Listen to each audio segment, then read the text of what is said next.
Buenas noches, compañeros, máster José Luis. Para mí es un privilegio poder compartir con ustedes en esta noche y darles conocimiento con respecto al tema de la motivación del empleado. Somos el grupo número 1 y a continuación voy a darles lo que es la introducción, algunos conceptos básicos y desarrollo de las teorías de la motivación, que son las que nos van a ampliar un poco las bases de este tema.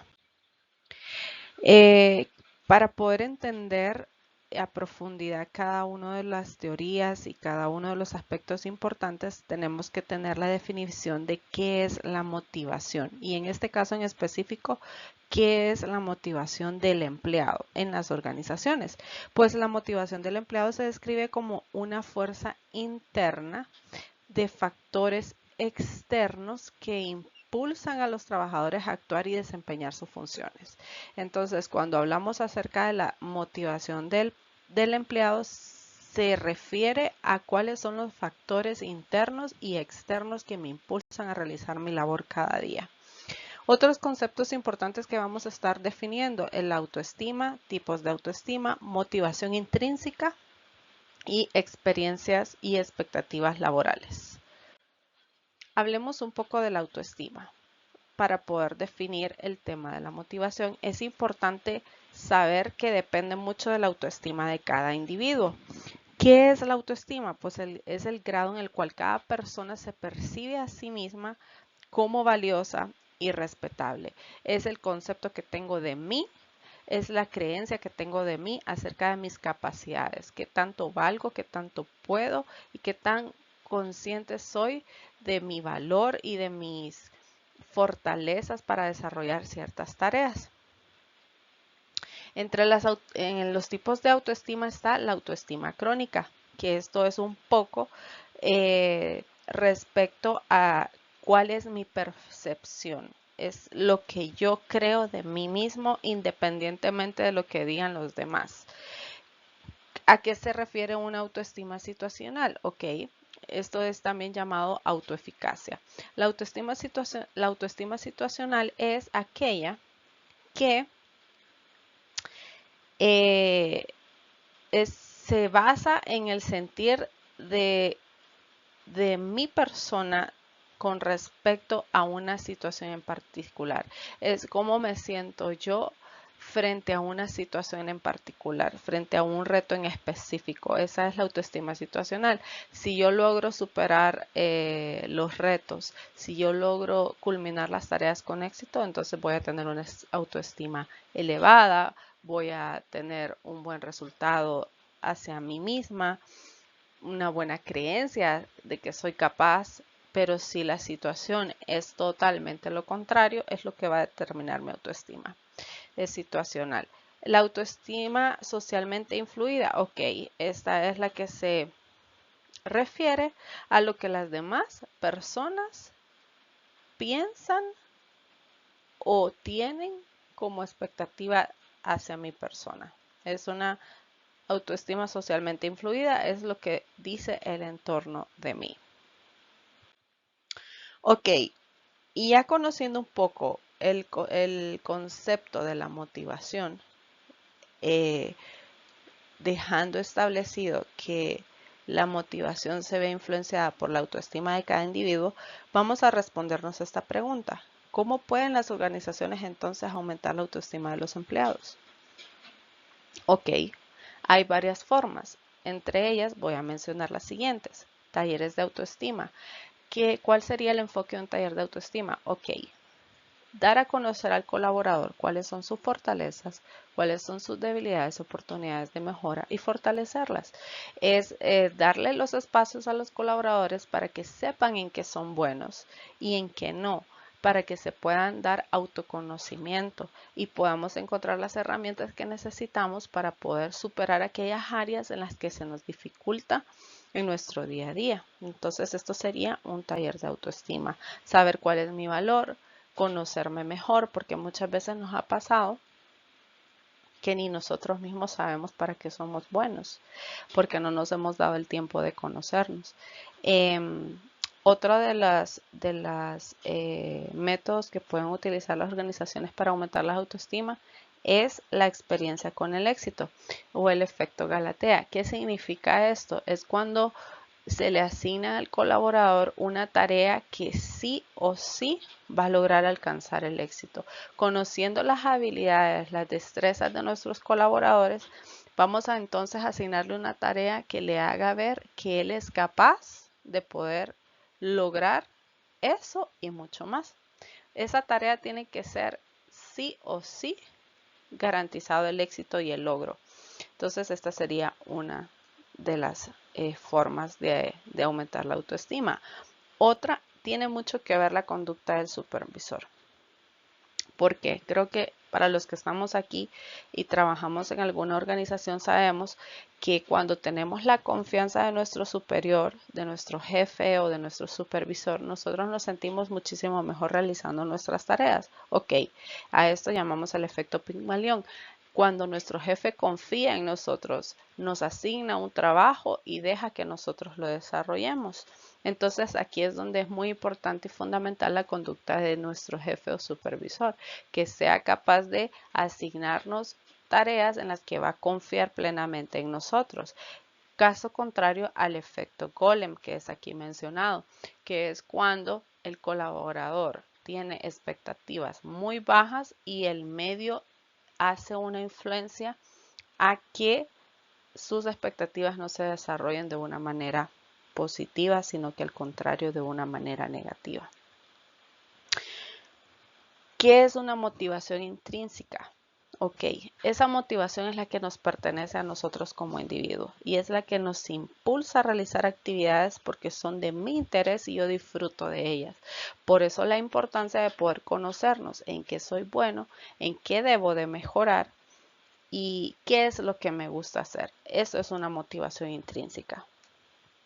Otros motivos por los cuales los empleados están dispuestos a realizar su tarea con éxito. Ok, dependiendo de sus necesidades de logro y poder. Los empleados que tienen una fuerte necesidad de logro se ven motivados por las tareas que son un reto para ellos. Entonces vean qué importante es conocernos. A mí, ¿qué me motiva? Me motiva que me pongan retos que me sean difíciles de superar. Ok, esa es una necesidad de logro y poder. Otro es quienes tienen una fuerte necesidad de afiliación, o sea, de ayudar, entonces se van a motivar con tareas y con puestos en los que se permitan ayudar a los demás. Hay también necesidades que implican el tener el control, entonces aquí es donde es fundamental decir dónde me siento bien yo. ¿Qué me gusta? ¿Me gusta tener el control de las situaciones? ¿O me gusta simplemente ayudar? ¿O me gusta superar retos? Eso también es importante para poder tener empleados bien motivados. ¿Y por qué? Porque nosotros tenemos unas necesidades básicas y pues como todos sabemos hasta este punto y conocemos a Maslow, él lo determina en una jerarquía. No quiere decir que se tengan que dar en este orden. De hecho, esta teoría de Maslow es muy controversial porque muchos cuestionan el orden de las necesidades según Maslow. Y quiere decir que no tienen que ser satisfechas en ese orden. Lo vemos hoy en día. Muchos de la nueva generación no necesita tener hijos para poder tener satisfacción, para poder tener o sentirse exitoso como lo eran nuestros antepasados. Ese es un ejemplo clarísimo en el que no necesariamente según el orden de la jerarquía determinada por Maslow quiere decir que un individuo va a ser feliz y exitoso. También este capítulo nos menciona la teoría de los dos factores y en estos dos factores serían factores de higiene y factores motivadores que se enfocan básicamente en lo que son los incentivos y beneficios que necesitan los colaboradores recibir en una organización. Factores de higiene serían pago, que eso es, en otras palabras, beneficios de trabajar en una organización, ¿no? Es un pago, la seguridad, que esta es la seguridad no solo ocupacional, sino que salud y seguridad mental, que sea un espacio, que la empresa sea un espacio que pueda respetar mis horarios, que pueda darme calidad de vida. Los compañeros, condiciones de trabajo, horario laboral, responsabilidades y crecimiento. Los factores motivadores, como ustedes pueden ver, responsabilidad, crecimiento, retos, estímulos, que esto puede ser y verse más ligado al tema de beneficios, logros, trabajo interesante. Entonces, en este capítulo podríamos ver estos dos factores según la teoría. Metas a los empleados. Este es un tema fundamental para que nosotros podamos tener empleados sanos y motivados. ¿Por qué? Porque si nosotros no sabemos hacia dónde vamos, difícilmente vamos a tener logro de objetivos, difícilmente vamos a tener un motivo como tal, una razón como tal, asistir a mi trabajo y poder tener una visión de lo que tengo que lograr. Entonces, para ello, y para que el cumplimiento de esas metas sea exitoso, deben tener las siguientes cualidades. Metas específicas, quiere decir saber qué es lo que tengo que hacer específicamente, claro y conciso. Metas medibles, quiere decir que si se trata de ventas, ¿cuánta margen de ventas tengo que generar? Medibles es en qué cantidad, en qué proporción. Alcanzables quiere decir que sean justos y adecuados a mis habilidades y para lo cual fui contratada. Relevantes, que vayan a tener un impacto en la organización y un impacto positivo en los resultados de la misma. Con límite de tiempo, ok, que sea claro y que se diga, ok, vamos a realizar esta tarea y necesito que hablemos de ventas, que es un poco más fácil de explicar. Necesito que para este mes se puedan vender 150,000 lempiras en jugo de naranja. Eso es una meta específica y es medible. ¿Por qué? Porque son 150,000 lempiras. ¿Es alcanzable? Sí, sí es alcanzable, pues tengo distribuido en todo el país mi producto. ¿Es relevante? Por supuesto que sí. Si yo logro vender 150,000 lempiras en jugos, voy a traer crecimiento económico a la empresa, voy a traer reconocimiento del producto a nivel nacional, por ejemplo. ¿Con límite de tiempo? Sí. ¿Cómo sería? Ok, tengo que vender 150,000 lempiras en jugo de naranja en todo el país en 2 meses, en un periodo de 2 meses, por ejemplo. Y esto pues me ayuda a tener una buena motivación y saber específicamente en qué tengo que trabajar y buscar formas. Esto implica un reto también, cómo lo voy a lograr. Entonces da un sentido de pertenencia, un sentido de existencia en la organización para los colaboradores.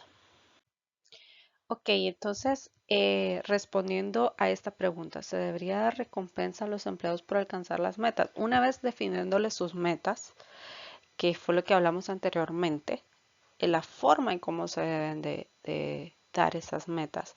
Si una vez las cumple, se debería de recompensar, por supuesto. Es utilizada por las organizaciones para un incentivo. De hecho, la recompensa es un incentivo para que cada vez que tengamos que plantear una meta a nuestros colaboradores, ellos quieran desarrollarlas. Se consideran 6 factores. El momento, eso es muy fundamental. ¿En qué momento dar un incentivo? La contingencia de las consecuencias, que se refiere a definitivamente tanto un buen comportamiento como un mal comportamiento tiene consecuencias y resultados como tal. Pueden ser incentivos o también puede ser llamados de atención. Por ejemplo, el tipo de incentivo utilizado es preciso conocer al colaborador, cuáles son sus necesidades y qué sería una verdadera motivación. Por lo tanto, un verdadero incentivo para cada uno de ellos. Si el incentivo que se va a dar amerita que sea grupal o que sea individual. Uso de incentivos positivos, pues va muy amarrado al tipo de incentivo utilizado, ¿no? Y justicia del sistema de recompensa. Esto es fundamental, tener una equidad dentro de nuestros colaboradores en dar un incentivo a quien realmente se lo merece. Otros incentivos que se emplean con bastante frecuencia en las organizaciones. Ok, pago base. Personalmente yo lo vivo. Digamos que mi puesto de trabajo en el mercado está cotizado salarialmente más bajo de lo que yo percibo en la empresa. Entonces, esto es un tipo de incentivo. Y beneficios, pues hay diversos. En mi caso, por ejemplo, nosotros en la organización se nos brinda un gimnasio. Es totalmente gratuito para los colaboradores. Ese es un tipo de beneficio que nosotros tenemos. Hay también el de cuidado de la salud, seguros de vida privados, entre otros. Y pues todo lo que yo pude explicarles anteriormente es una integración de las teorías de la motivación, de teorías de discrepancia y necesidades. Era lo que hablábamos acerca de conocer cuáles eran las verdaderas necesidades de nuestros colaboradores. El número 2, el establecimiento de metas. Ok, es necesario e importante determinar el rumbo hacia donde deben de dirigirse nuestros colaboradores. La teoría del condicionamiento operante. Ok, esto es tema de incentivos. Conocer cuáles son las verdaderas necesidades y poderlas satisfacer a medida de que vayamos logrando metas y conocer cuáles son esas expectativas de los colaboradores para poder incentivarlos. La teoría de la equidad, como bien mencionaba, tener un equilibrio entre sanciones y incentivos. Y bueno, la teoría de la influencia social, pues aquella de que todo lo que genera el entorno, el impacto que genera el entorno en el colaborador y en el desempeño de sus tareas. Y pues para mí ha sido un verdadero placer haberles podido compartir un poco de una forma breve y específica lo que es la motivación de los empleados en las organizaciones. Gracias a todos por toda su atención y si se tiene alguna pregunta, este es el momento de despejarla. Muchísimas gracias, que tengan linda noche.